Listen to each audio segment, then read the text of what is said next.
all the time, you sure you want to go in that industry, you see the job, success rate, this success rate, it's not, stable, it's not this, it's not that. I don't believe in stability. There's no such thing. There's no such thing. It's no such thing as stability. It's all about, being able to just adapt to what it is that's happening and believe in the cause. Well, my partner, who used to work with me as our creative director at Livewire Studios, when we shut down the studio and we all went our own directions, he actually went to Disney, got a great job as an animator at Disney. Everything's wonderful.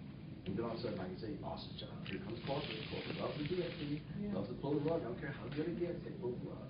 And then he went to, suffering again for a little while, but next he kept with his animation, and now he's in LA. He's working for Spielberg now. Yeah. Okay? So once again, it's a mindset. Okay? I mean, there's always going to be something falling off the edge. I don't care what job you have in this world. Okay? But the bottom line is, once again, like I said, when you learn how to hover above the vibration, and your faith is strong, I mean, really strong, all these things are obstacles. I mean, they don't even matter anymore. Okay? You have to believe. You really have to believe. You have to really believe it to believe it. That's what makes things work in the hard world. Now, if you can't do all that, you better get a regular job. And then that's not fun either. But I know if you're going to be in the music world or any creative field, you have to have a consciousness that they don't teach you this in school. No.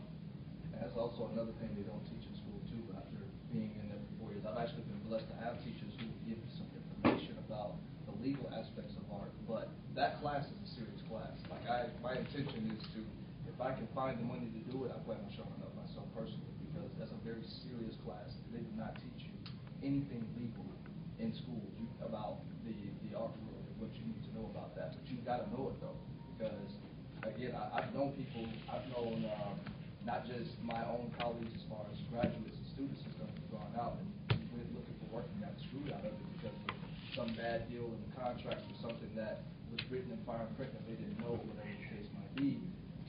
Even some teachers that I've known have fallen into that trap. I'm going to go back to this, John. So you said you're about to make a choice. The best choice, I'm glad you did it, but you need to do both. Business is something everybody needs to learn in this business. First of all, there's the first big mistake. Artists have never equated this business with business. And they make mistake after mistake after mistake. And this has probably been happening since the Michelangelo days. Okay? But now, if I get to talk to young people, I say, take business. Take some business courses. So you get that, you start to learn how to be a business person, because your passion is, you like it so much, you actually forget all this other stuff, and then that's where you get screwed in. I think if anybody has some foundational work as far as business, on how to contract people, how to have a paper trail, how to, even pretend you got lawyers around you if you don't have lawyers. When you talk to a client like that, they're going to treat you differently, because they're trying to take advantage of you too. See, it's in their minds too. I come to a lot of major tables from negotiation, and I know how they talk behind our backs. They're like, oh yeah, they don't know what's going on. We're going to screw them. They already know. They already know they're going to do what they're going to do to you. But when you come in there and talk in the real business, they go, oh, this person knows what they're talking about. Then they got to change the game. It's all a game, but they're going to play. If you don't know the game, they're not going to tell you anything. It's just that simple. Right? It's just that simple. So that's it. Let me just throw a couple of things in there. Coming from outside the art world, I think definitely some common themes. I think it's especially true in the art world that it's so important to follow your heart, know what your passion is. That applies in everything. I mean, everybody should be doing that. Whatever their talent is, whatever they're passionate about, they should be following. I mean, artists are more attuned to that and more likely to follow it, and God bless them for it. So I think that's rule number one: follow your passion. Number two is know what you want. Yep. Because if you're clear about what you're passionate about and what you want out of it, you stay focused, you get things done. It helps you get over the day-to-day challenges. I hit a brick wall tonight. Well, I'm going back at it tomorrow. I'm going to go around it. I'm going to go over it. I'm going to do whatever. You know what you want, and you go out and get it done. So I think those two things alone is the difference between people who find what they're looking for and get happy, and again, things will change. So you can be happy one day, and next day you wake up and you found you've got a new passion. Go after it again. That's what life's all about. Otherwise, you just go through the motions, and that's no fun. That's why part of it is setting goals and then breaking down those big goals to smaller goals, and how am I going to achieve that? It's the tangible little pieces, and you can kind of see what your own progress is as it pertains to that. And Knowing what you want is the goal. When Right. that's where you're Right. headed, and this time you're gonna get there. Right. But you know, doing something down there, it's really weird. The older I get, I'm learning more. I'm in your 60s. And, I used to call that say, now another thing's starting to happen. I mean, as you go, there's more that happens. The one thing I'm starting to learn now is that you just keep going.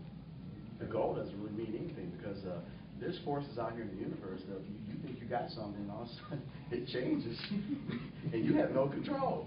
I mean, so all that stuff you wrote down, like here's my goal, and here's all this, all of a sudden, like you said, something happens, an accident, some sickness, something happens to you. Changes, yeah, it changes the whole course. Yeah, I mean, really. So I've learned now, don't get attached. Yeah. You Don't gotta be get- in tune to you. That's right. And checking in with yourself to say, is There this you what I'm go. still passionate about? Is this what I still want? And that's how you make decisions based on those two pieces of information. Exactly. And you get some of that. I think you need to find your voice Yes. and be able to express that in whatever art form that you're doing. I mean, we all have something to bring to the table, and what do you bring to the table that the next person's not? It's sort of like having that, you know, we're all competition, but if you're bringing something to the table that nobody else can, because that's your specialty, then there is no competition. So, you know, there's something that you have to think about with, you know, your voice. And that also plays into knowing who your market is and who you're going to approach for your services and what you do. Yeah, I Like, think for finding instance- the market is the hardest. Well, hardest part. like for instance, a lot of us say that we're illustrators, we're character designers, but you know, how many groups do you know, or how many groups of authors do you know? How many groups of authors do you talk to? You know, to let them know that you do what you do. You got resources like LinkedIn that you can always jump in and find groups, catered to exactly what you may want to do. So. You're right. One other thing that I was thinking about, Amy, you said, you have your job as in the corporate world. A lot of us are good at a lot of different things, and there's a difference between being good at something and being passionate about it. Now, I can do a lot of things, but what I really like is the coaching thing. And it's easy to get sucked into that, and that's the comfort, and that's the false security. But and you can go through the motions and do that kind of stuff every day and be good at it. But when you come home, you say, but this is what I really want. This is what I really love. So, silent for that little voice in your head. Good. To take what you had said and you both said, and I'm going to do something pretty hard to admit, and I think most of us all are, Put it out have there, our babe. own demons, huh? Put it out there. Well, the thing is I'm really good at what I do, and I get a lot of satisfaction from what I do, on both sides, on my art, but also in my career. But to me, fear. Yeah. I'm going to try, because if I don't do it, I'm still really good at something else. But then, if I don't do it, then I'm still learning. So I don't really want to say I'm going to do it, because maybe I won't, maybe I'll fail. So there's so many gremlins inside my head that I think all of us have to some degree, some more than others, that I guess when you were saying, everybody said try, I'm starving. But, I do recognize the whole power of the law of attraction and all that stuff that people talk about. What you keep Real. saying to yourself, you're going to find a way to prove yourself right. We all want to be right. We all really truly want to be right about what we believe. And if we keep saying to ourselves that I really don't know if I can do this, then you're going to prove to yourself you really don't know that you can. That's right. So, do you fake it till you make it? I don't like that phrase. You go ahead. I hate that Don't phrase. fake it till you make it. Every day is hard work, and as much as I've read The Secret and believe in law and attraction and all that stuff, it's not just about saying to myself, well, I'm going to do this positive thing and be this positive thing. Every day that I've gotten up, ever since I've, had both my surgeries, since I've pushed back my graduation date twice, since I've, got out of a relationship, a great relationship with my now ex-girlfriend, I've woken up and said to myself, how am I going to embrace the opportunities of the day? And the day might not be an external opportunity. It might not be that I run into somebody and they have this to say or this to give me or whatever the case might be. I might go out there and be looking for work and then my car breaks down and I have no idea why. But that's an opportunity for me to look at the situation or look at myself and say, okay, this thing happened. I can feel this way about it or I can feel this way about it. I can feel bad about it and get down about it and say, oh, well, this happened to me and be a victim to my situation. Or I can say, this happened, but I still need to do this. I still need to do that. I still need to do this. I still have this goal to make and this goal to make. I never said try. I said attempt. Because at the end of this year, I have specific goals that I plan on doing in order to get to where it is that I want to go. And it's not going to stop by this year, and it's not going to stop with these micro goals. These are just steps. Every day is a step. That's what we do as humans. We walk. We don't fly like birds. We don't leave from, Chicago to New York to LA in a matter of hours. We walk to where we got to go. It's so easy to forget that because we have all this technology and things like that, but we got 2 feet. And every 2 feet is a process. It's a step to get from point A to point B. Sometimes you got to take things slow. I like that. I like this guy. Yeah, I'm a heavy studier of metaphysics. Okay. The more you learn, the more you start realizing something you said.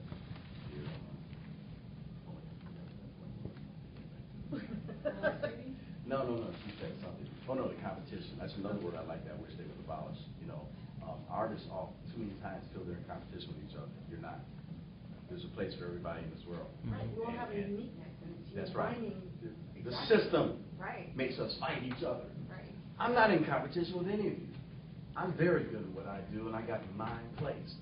See, that's destined to everybody. Everybody here has a destiny. Okay, you got to start believing stuff. You don't have to compete. I hate when they do that. That artist is number 1, give him the blue ribbon. That doesn't mean anything. Okay. So another thing too, when you start to learn and understand metaphysics even more, you're always where you're supposed to be, even in a bad moment. Say your car broke down and you didn't get where you're supposed to be. You weren't supposed to get there. You have to start to understand how that works. When you understand how that things work, everything is where it's supposed to be, always. And the same thing is for your art. If you believe in yourself and you just get up every day and you just do your best at what you do to find your passion, the universe starts doing weird things. It starts to place you on the right path. The whole fake it till you make it. I mean, I can only speak for myself, but I was married 25 years. Me too. I just got When my ex walked out on me with no explanation. He didn't All right? say nothing. Well, We'll talk about that later.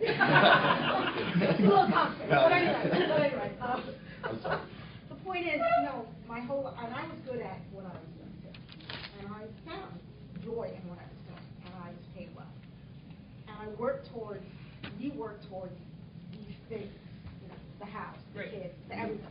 And now, in a matter of 15-minute conversation, she's gone.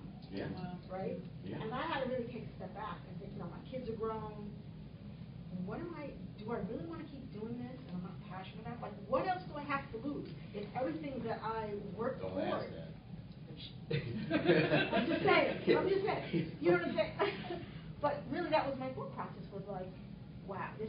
Now's the time to go for it, in other words. Not what do I have to lose, but now's Yeah, the time to I was on my own, so really it wasn't the smartest thing for me to walk away, but I had to, because what I thought I was working towards was completely gone, and now I had the second lease, and there was no question about it, and that made me go into that direction.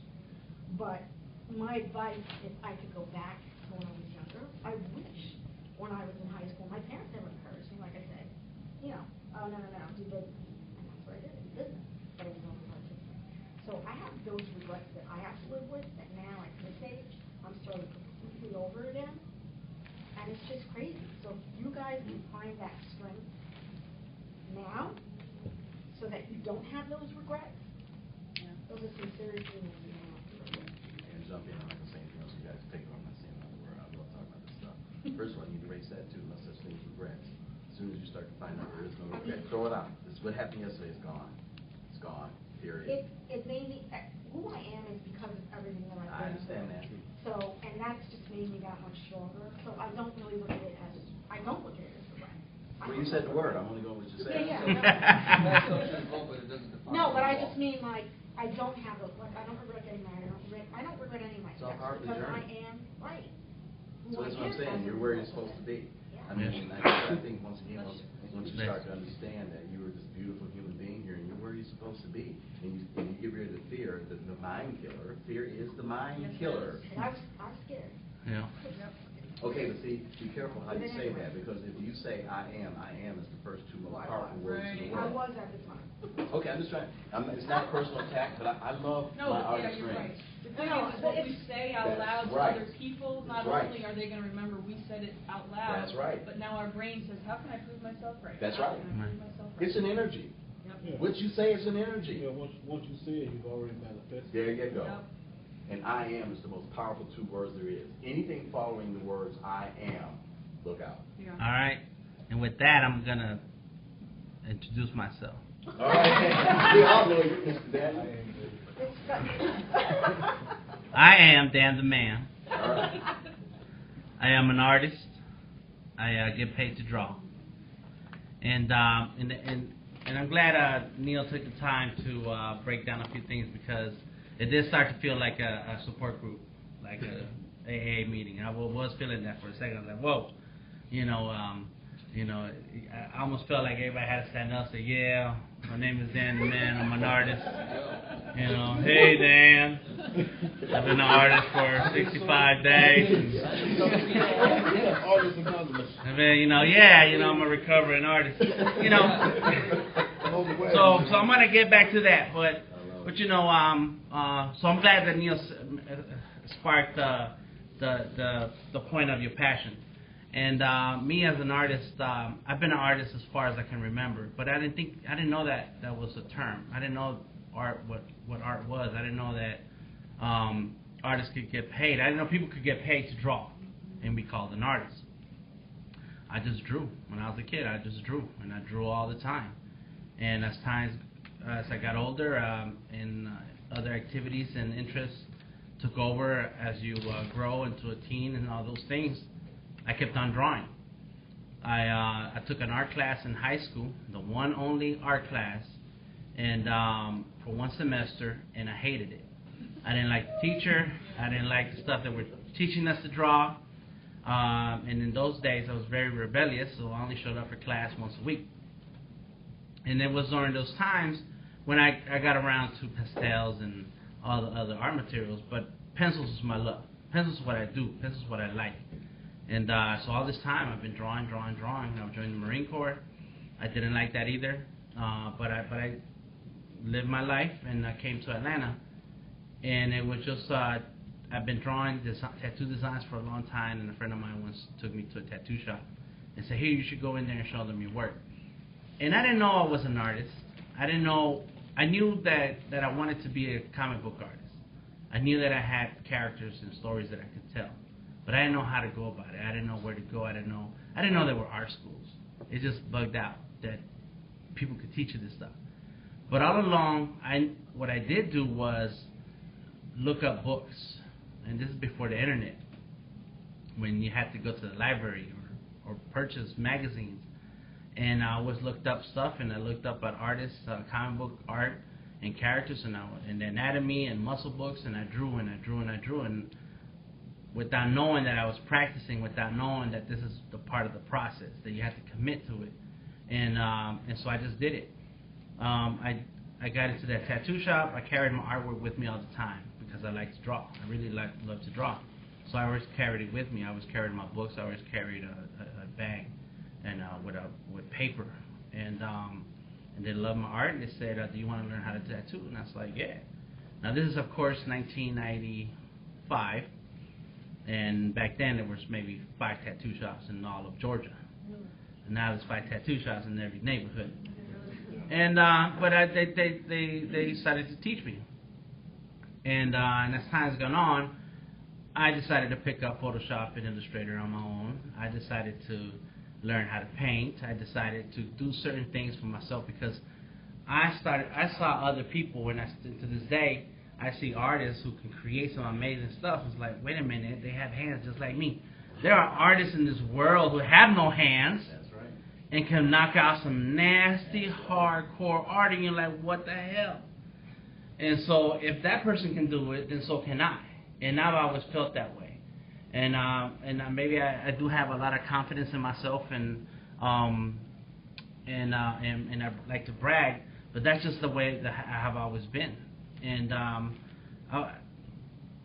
so I never thought that I couldn't try something. I just did it. 2 years into working at a tattoo shop, I broke out and opened my own.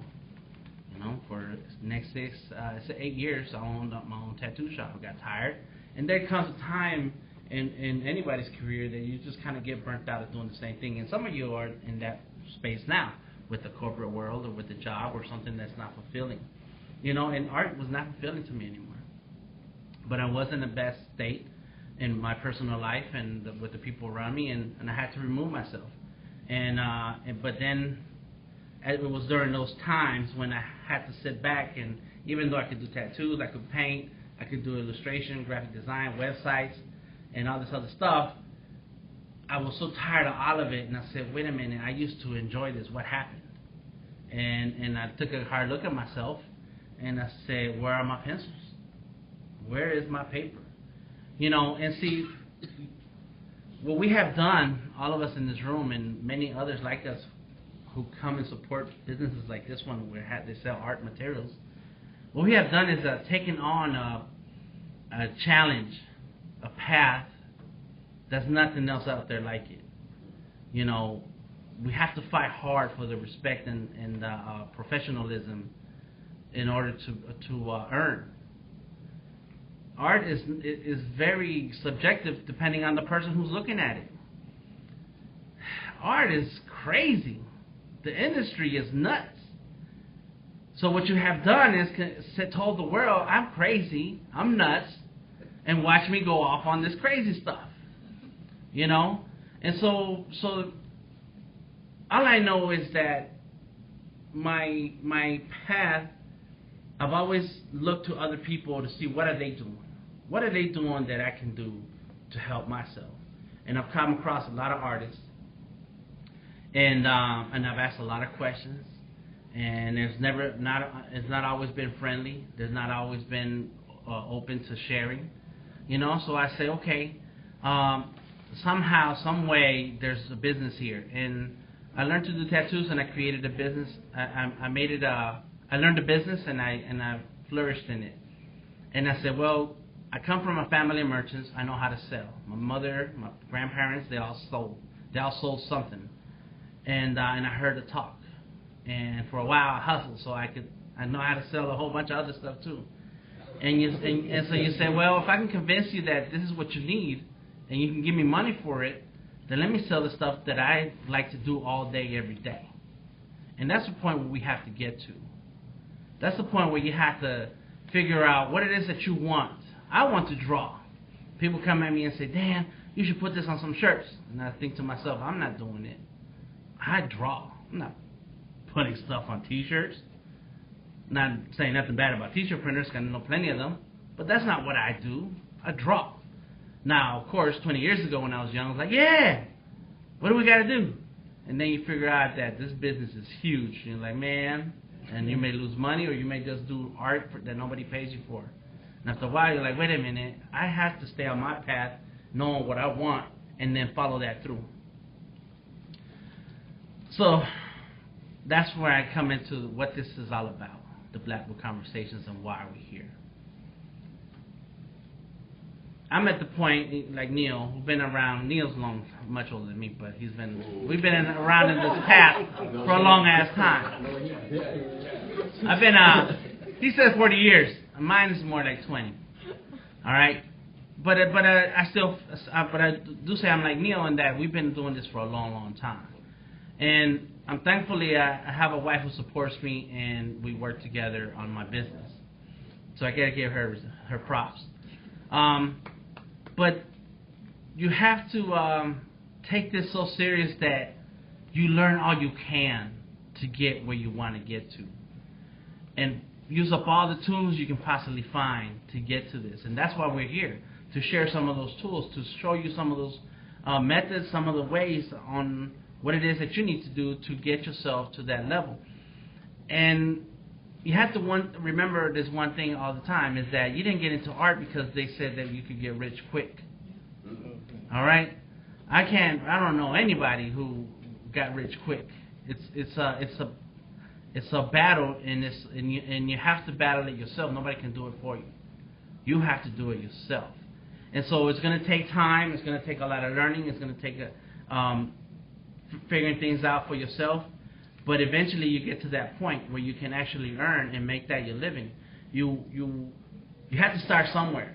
And even though it may be on the side, even though it may be on the weekends, you got to keep building at it, and looking at it as an investment. This is what you want to be your life to be about.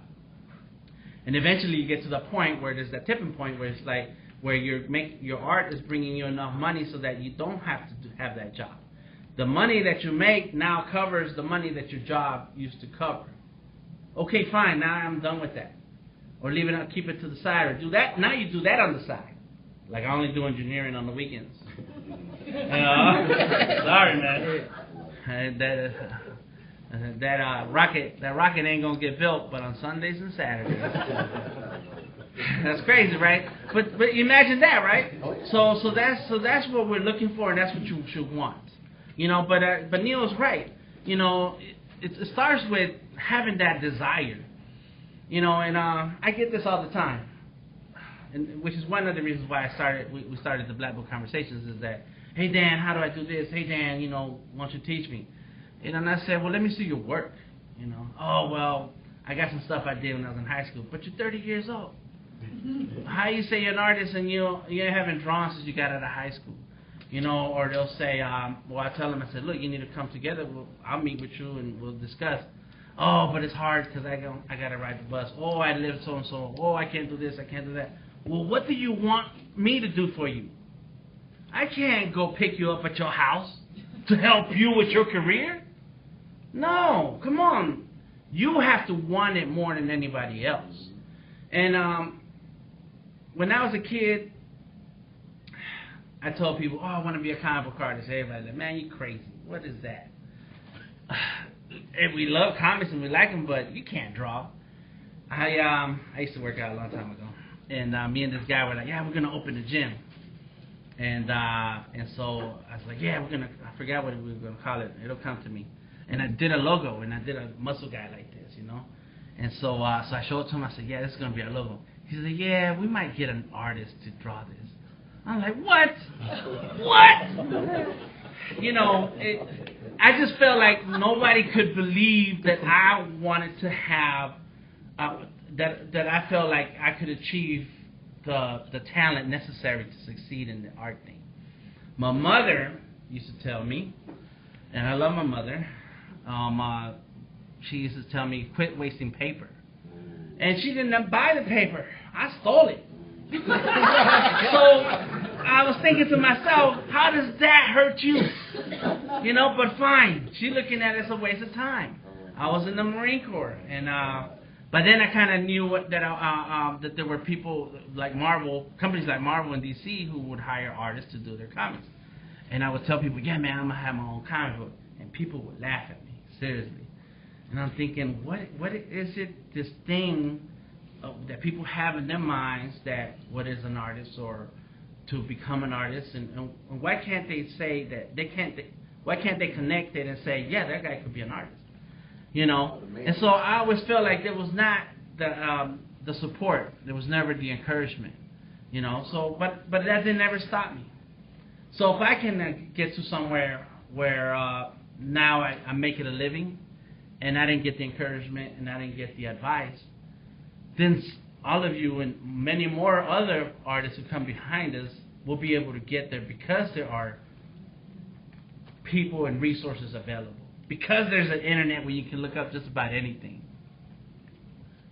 You can't fail. You can't. It's just impossible. It's impossible. You want to say something, Neil? Go ahead. I love Dan. He's like one of the first people I met when I came down here from Cleveland. And I back up a little bit when you talked about crazy. If you're going to be an artist, you're crazy. Yeah, they said that about Jimi Hendrix too. And all the people to me who achieved the greatest goals were the ones that were persecuted the most. See, I love that. I love that. That means I know I'm doing the right thing. When they on my ass like that, I love it. Mm-hmm. Okay, when they say you crazy, my dad, he went to his deathbed saying, when you going to get a real job? And I was successful at it. He still didn't believe it. Mm-hmm. I'm serious. I'm like, okay, Dad, I'm going to dig him up when I'm really... You crazy? See, that's why you know you're crazy. It ain't the art. Everything that I've done in my life, and I got lots coming yet. I couldn't believe it. But but like I said, that's part of the matrix. It's a thing that everybody, they just got it in their minds that this is a business that's a joke. Okay, fine, but it's not. Because when you go to some of those shows and you see some of the artists that have believed in themselves, and it might be just a red dot on a big canvas and they got $1 million for it. Yeah, it's crazy. That means they believe. Yeah. That dot wasn't that good. It was a dot, and everybody in this room can do that dot. But that artist got $1 million for it. Yeah. Whereas you didn't, or I didn't. Okay, so that says something. Here's a magical place there that all the rest of the people in the Matrix don't understand that place. That place is above that crap down here. And that's what I'm trying to tell everybody. Once you learn how to get to that place, all that other stuff don't matter no more. Okay? They say, I was reading a book now, the opening book, it said the only thing that matters, and it said, the first paragraph says 98% of the people in the world are spending 98% of the time on things that do not matter. No, serious. Think about that with Yes. Think about that for a minute, brother. Say something on that. It's true. Watching TV. I mean, all this bullshit. Think about it, we spend most of our time talking about stuff we don't like. Exactly. Yeah. Right. And you're wasting energy on he said, she said, everybody on TV. What did you do with your day? See, there it is. See, if you had real passion in art, you would turn the TV off. You wouldn't be watching reality shows. You wouldn't be talking about what happened yesterday, what happened last week, what went wrong. That's all over. What are you doing right now? Can I tell you when the divorce? What that star did that you don't even know. That's right. You don't even know, but they got money. You ain't got the money. Why you care about what they doing? But go ahead. When the divorce started, for 2 years, I didn't touch the TV. All I did was write and school. For 2 years? literally 2 Good for years, you. I didn't watch any TV. Wow. I thought, oh, did you see this? I felt like that because I didn't know what was going on Yeah. inside. But But that's I part of the was truth like of this. crazy about what I was doing. Once again, that matrix has everybody, sidewinded. It really does. Everybody's believing all this stuff, right? All this stuff has got everybody scared. I think that's probably part of the system, too. I mean, fear is control. Yeah. Period. And the people who are in control, they want you to buy their stuff, and I'm going to control what you think and what you do all day. No, hell no, we're not going to have nobody think they can be somebody. Oh, no, we can't have that. I mean, once you erase all that, you start to realize, wait a minute, the world, I'm here. I'm one of God's children. I'm here to do something. They can't tell me who I am or who I'm not. Right, Dan? Yep, that's right. That's all you got to do. And then once you break that barrier down, then you see, then there's a whole other thing that happens. That's all I'm saying. All right. So, let's bring it back in for a second. I'm sorry. No. It's good though. No, and I'm glad that everybody got a chance to let it out because one of the things that I, like I said earlier, I learned is that some artists are not open to discussing stuff. We're telling you, but nowadays, with the magic of Facebook and Instagram, people brag a lot now. So they show you a lot of stuff without even you asking them the questions. And so there's a lot of art videos now showing technique. There's a lot of tips and ideas and so on that it's like, okay, if you were missing something, then there it is. The one thing that no one's talking about is what mentioned earlier is the business, and that's what we hear. We need to get the business together. Go ahead. I like to say this matrix as we're talking about all this. Okay, we got a whole wide range of artists around this table. How come we just can't start a list? Do something real, in this moment. And if work comes up, then you can route that. Somebody can make some money. It's business. Right. Okay. You know how you add some value, make this happen. We all done got out our story. Yeah. Let's do it. And I'm down with that. Well, And I think that's why. I do that in We could be on the acting story. business. Like, for example, if you're on my Facebook page, you're now getting chances to see a casting or something that's making some money. Always in my feed, it goes out to everybody. So when now? It's like, what I do, like, for example, in the acting field, I would love to do in the artist world, too. For example, like, there's a casting call, or they're looking for extras or something that's paying, I put it out. But I notice, like, with with artists, let's say, like, if you know something that I would like to know, if I come to you and say, hey, could you give me a point on that? We'll hurry up and say, hey, you got to pay me for that. And I'm like, whoa, hold up. Why aren't we teaming together and getting the people who aren't artists to pay us, pay both of us, because art is useless if you can't sell it to nobody but another artist. Right. Well, let's just say me being in the hair field. Okay. Every client is sitting in my chair. I figured out a way. That's how much it's a potential buyer, or they're gonna route me to somebody else, or just running my mouth and just looking at hair is art. I look at it as sculpture. Right. So with with that, like speaking on the movies, I've been involved with it. I didn't know it was coming, but I believe something's gonna come from somewhere. So something is happening, but it's like you and your pool, your super friends.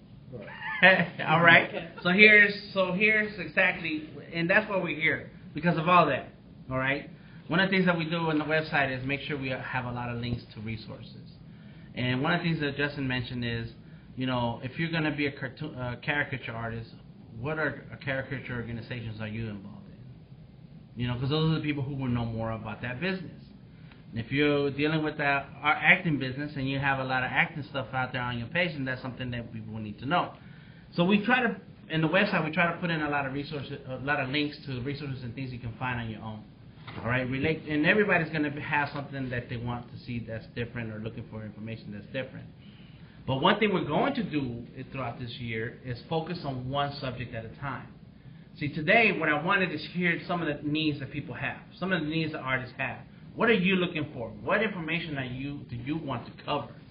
So that for every month that we're here, that we come together, whether you make it or not, and we can bring in more people to come in here and contribute, is we want to focus on some of the things that are going to help you in your business.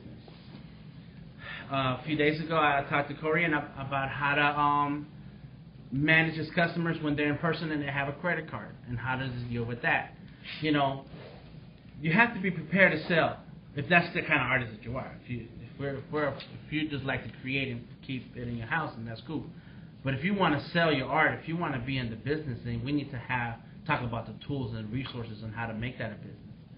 If you want to be involved in festivals and put your work out there for people to see it, then we need to talk about what are those resources that it takes to get that, to do that. If there's an art show My Eyes is putting on, it's the Money Show, and I've known Liz for a while on Instagram. And when she said she was here in Atlanta, and I was invited to the show that I may go to, and it has little monies, they're little sculptures, I invited her. I saw the Facebook page and I invited her because I know that's her stuff. So that's the thing that we're doing here, is creating links and resources between people. And if you have something that you want other people to know about and you would like to share it, then you can post it always on the Meetup page. You can post it on the Facebook page. And if I see it and I think it's something that is really broad and it can reach a lot of people, then I'll put it on the website. If you have an event that's related to something about the business. We can always talk about techniques and who can draw and who can paint. That's not what it's about. There are schools for that. There's art drawing sessions at Apache, at Westwood College, at Artist Network Center, Artist Center here in Buckhead. What we want to discuss is the business. All right. So what do I do in my business? What does my wife do with me on our business that we can share with you? What is it that Neil does in his business and his connections? How does he find people? How does he know Prince or the people who are paying him to paint a picture of Prince? All right, that's what the subjects that we're going to discuss for the rest of the year. Now, like I mentioned earlier, if you want help to work on a plan and how to put your business together in a way where no matter where you go, your business is ready, we have classes for that. But if you want to hear about resources and connections and things that you're going to have to go out there and do on your own, which you should be passionate enough to go do, then that's what we're going to be here for. Yes, sir. Now, talking about business, I was thinking, years ago we were trying to do something different. We probably didn't have a word for it. I don't like using the word unions. There was a time, most artists have the same problem. The biggest problem with artists is that they always feel like they're isolated. You're by yourself. You got to do all this by yourself. And it's so hard to connect all the dots by yourself, especially when everybody else seems to be against you, right? But there was a certain group of people I met years ago. I had some Asian friends in business, and I watched them build some spectacular things. I actually pulled them aside and said, "How do you all do this? I'll just come right up and ask you." And he said, "All right, we're going to tell you something. This is kind of our secret. This is a cultural thing. Everybody has their own cultural secrets." But they said, "You know what we do? We pick one person at a time amongst our cultural circle who's about to or wants to open up a business. We all get behind that one person at that time make sure we build that person to success. We don't go for all of us all at once, and we're all trying to go in 50,000 directions. We pick one person. So it's like we will pick you, Dan. Everybody in this room is going to spend time with you until we figure out how to give you everything you need to be successful. Now, that's an idea I have not seen been done in the art world. I'm like, I like that. That idea could work. Once again, competition has to be eliminated, and jealousy, envy, all that dumb stuff has to be thrown out. So everybody can say, okay, today we're going to concentrate on this lady right here. And she's going to say, I want to do this. She's going to show us where her passion is. And everybody at this table has got some great ideas. We're going to put on the table what we feel should be part of her arsenal. I think that could be a really interesting direction to go. You know, because like I said, Oh, go ahead. No, We're we're too isolated, like I said, and we're believing things that we don't need to believe. We have to, first of all, get rid of the threat of each other. There is no threat. Okay, like you said, there's artists that don't want to share. I remember when I first became an illustrator, and I got hired to be in this big firm, and they were touring me around the room. Everybody was hiding their work. I couldn't believe it. I'm like, oh, I can't see nothing. Nobody wanted to show me nothing. I couldn't understand that at first, but I get it now. But once again, that's fear. Okay, you're good. Okay, I'm not going to take what you got. I do what I do. You do what you do, right? But Daniel, I think this idea would work if we. Yoda said that too. We must unlearn what we have learned. If we put ourselves in that place where now we're open to really let people help us, then you get somewhere. Mm-hmm. We're going to wrap it up soon. Go ahead. Yeah, but this is going off my acting experience. I noticed this is what happened like with some actor friends of mine. They got together and they would just do skits with each other. Mm-hmm. And they could have been like how we are as artists, like, oh no, I ain't gonna do that. You ain't gonna mess up my content. Exactly. But this is what they did. Now they got skits like if you see, it's like they got one Avengers Assemble, Barry and Becky. And these are actually great shows, and they actually get like people like Stan Lee is on their show. Mm-hmm. And what happens is they get to practicing, and so now whenever film companies come into town, they're able to get those casting calls and get those roles, and now they're getting paid for what they do. There you go. All right. So I like that idea. I think there's something to explore there. There's a way to do it. Yes. We're thinking about how that can work. So right now, go ahead. Art communication. Because I notice as artists, we don't know how to communicate. Mm-hmm. Like when I was at the Drink and Draw, like every first Monday at Mellow Mushroom, I listened to one artist and he made me kind of sick. He was bragging about how he's able to get the other artists to do free work for him. What? Yeah. He said that? He said it. Yeah. Oh my God. But then the way he was talking about, I couldn't be mad at him because most artists don't know how to communicate amongst each other. And if we're all lambs, a wolf gonna come eat. Oh, big. Yeah. Right. I ain't never heard that one. I had a nightmare. All right. Yeah, that's crazy, man. Oh, Lord. Okay, so one thing I want you to do now as you leave here today, and you don't have to leave right away until 8 o'clock because they'll kick us all out at 8 o'clock. So one thing I want you to know is that to think about is two things actually. So number one is remember that if this is what you want to do, then you're gonna have to put in the time. Some real time. And I wrote a list of words that come to me, and I mentioned them to people when we're talking about something specific. And is that you have to have confidence, you have to be ambitious, you have to have that desire to put in that commitment and be dedicated into what your passion and talent is. No one can do it for you. There's a theory about the 10,000 hours. Where it says that when you have to invest 10,000 hours into one given activity for you to become an expert, professional. It's a book. And I'm kind of paraphrasing because I'm sure there's a better way of saying it. But the point is that maybe you've done that with your art, okay, and you're really great at that art thing. But now you have to apply that to the business. You're going to have to put in a lot of time into the business, into the knowledge of the business, so that you can become a professional at it. All right? There's a saying that I have. It says, if you don't make money with your art, then somebody else will. Yeah. That's right. So think about that. That's number one. Number two is, what is it that you want to discuss here at these meetups? All right, this is free forum. It's free. You don't have to pay, and it's free so they're open to anyone who wants to speak, or wants to bring in something or ask something. And if you have something specific that you really want to know about, we'll go find a person to donate their time and come and talk. Last year, we had plenty of different speakers to come and discuss the way they got to where they're at. And one of the people who spoke was Vince Baskerville. And what he did is, in 2007, when the first iPhone came out, he decided he wanted to create an app. And they didn't know anything about apps. They didn't know why they were even for. And he created a game. It was very simple. It didn't even make many sales. He said he only made like $1,500 out of it. But he created the app and put it out there, him and his brother. Today, that dude is rich. Because it wasn't about the app. It was a fact about doing it. So once he did it, he was one of the first people to actually get it done. And then other companies reached out to him and said, come and speak to our developers and tell us what you did. And next thing you know, it was speaking parts, speaking engagements, and then business opportunities. And next thing you know, the dude is rich. He's in California now. He's a young guy, and he came to speak to us. And he shows that it's just, you have to sit down and get it done and do it yourself. And you never know who's out there watching. You never know. But if you're half-assed, we can tell. When I had people talk to me about learning how to do tattoos, I always tell them, you have to know how to draw already. I don't teach you how to draw. And then I have to see the work. I have to look at it. And as soon as I see it, I can tell where you're at.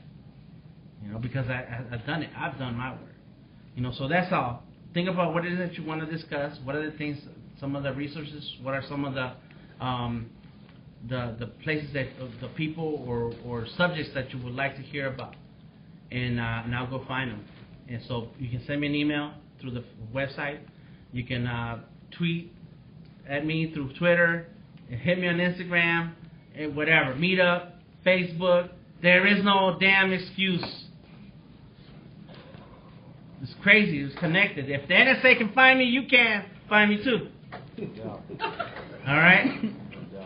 Anyways, if you have something that you want to say, a subject that comes to your mind right now and you want me to know about it, just say it out loud. And if not, just come and see me.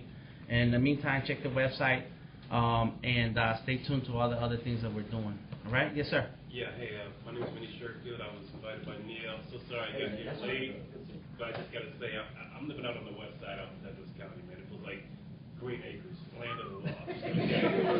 Cabbage patches and windmills. I mean, it's crazy. But I was telling him, I was like, hey, this is a godsend to have a resource like this at your disposal. It's priceless. And believe me when I tell you, take advantage of this opportunity while it exists. And just nurture it and grow it into something incredible, because this is an incredible opportunity. So, bless you. Thank you, sir. I would like to say that, each of us have our own art, and we're all, I can't help you with yours, I can't help you with yours, I can't help you with yours, but the business side of it is the universal thing that brings us together. That's right. My art is going to be different from yours. Not true. What? What do you do? Oh, for instance. Well, like the portrait artist, hyperrealism. Handheld. Well, maybe so, but what I'm saying is, in essence, obviously, we're not coming here to learn to become better artists. We're doing that on our own, and that's not really what this is, but I would definitely love to hear more about, some concrete steps and ideas about planning, business plans, and how you really get yourself pulled together correctly in order to do this. Now, everybody knows, bank accounts, you set yourself up as a business, that kind of thing, that's kind of basic. Yep. But I mean, how do you network? How do you do this so you don't look half-assed? And so you don't go out there looking like you're just a fly-by-night, hey, I'm at my back of my trunk, Like, you know what I'm trying to say? Oh, absolutely. That kind of part of the business, I think, would help, so you don't, All right. you don't stumble and miss out some really good opportunities. That's right. Good answer. Yes, Ed? Yeah, I was going to say, actually, I do think we are here to become better artists because, being able to network and communicate is part of being an artist, especially if you want to go into business. With that being said, I did want to actually chime in on something about communication. I think that it would be a good idea as far as being able to open up this communicating is to be able to express ourselves as artists, not necessarily necessarily in the sense of looking for tools and techniques to help us be better at the specific craft that we're doing, but to be able to open up that channel of communication. For example, I have, certain things that I need to work on as an artist that is in relations to producing. I'm very weak in that area. And I feel like it's a good idea to express that as a weakness because, not because I'm looking for specific help, there's going to be aspects of it that I need to do on my own, obviously. But just to be able to put that out there, somebody in this room has, something that's similar to the problem that I'm dealing with now, that they figured out how to overcome, that I haven't figured out how to overcome. That's an important aspect of communication, in my opinion, because I might not have thought about something that, say, for example, Neil, who's been in this for X amount of years, whereas I'm just now starting in. I might not have thought about something that he's been along the whole challenge and gotten over and said, okay, well, this is how I got over it. And so, when he expresses whatever he did at that particular point in time, I say, okay, I see this. Maybe I can apply this to the practice or whatever the case. Let me say something else that's very important, Mr. Tyson. We didn't talk about the drum beats really quick. Here's another big problem artists have. A lot of artists are wacky, a lot of them crazy, a lot of them do not want to share, they do not want to communicate. Now, imagine yourself, you're the client. I'm the client that's going to spend $100,000 on your piece of artwork. Now, I've noticed this. I pay attention. I go out and I don't know something, I listen, I watch. And one thing I've found out about the art world, when you really get out there, you will find your audience, but your audience wants to buy an entire package.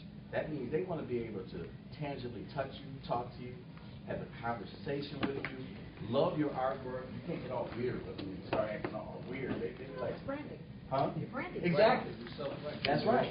That's right. It's a relationship. Branding, that's a good one. I like that. Branding. That's very true, and a lot of artists don't know that. That is so important. All right, who wants to hear? Who wants to see Neil come back and talk to us in the future? That's right. Taking the bits and pieces of what everybody else says. That's right. That is a major one that people don't realize. That person, that client, is buying you, Right. not just your artwork. Right. Yeah, I think it's a good idea as far as opening the channel for communication, as far as everybody here being comfortable to express an area that they might be weak in. Yep. That's right. This is introduction. I spend a lot of time conceptualizing. I'll draw, I'll doodle with this, dabble with that. But I know that I juggle projects like it's juggling balls. Take notes on what you do in your process and have your blog along with your website so people can see each and every step along the way. I've developed a website too, but I realized we're gonna talk about that. On my website that I don't have enough finished work. Yeah. We'll get to that. But you start with the running. Tell them people my advice to you. And conceptart.org. Thank you everybody for coming out. Thank you. Feel free to post a link or information on the meetup or the Facebook page. That way we all get to see it, okay? All right. Okay, look, Rolling Out was an article on me. Oh, did they? Yeah. Bastards. Very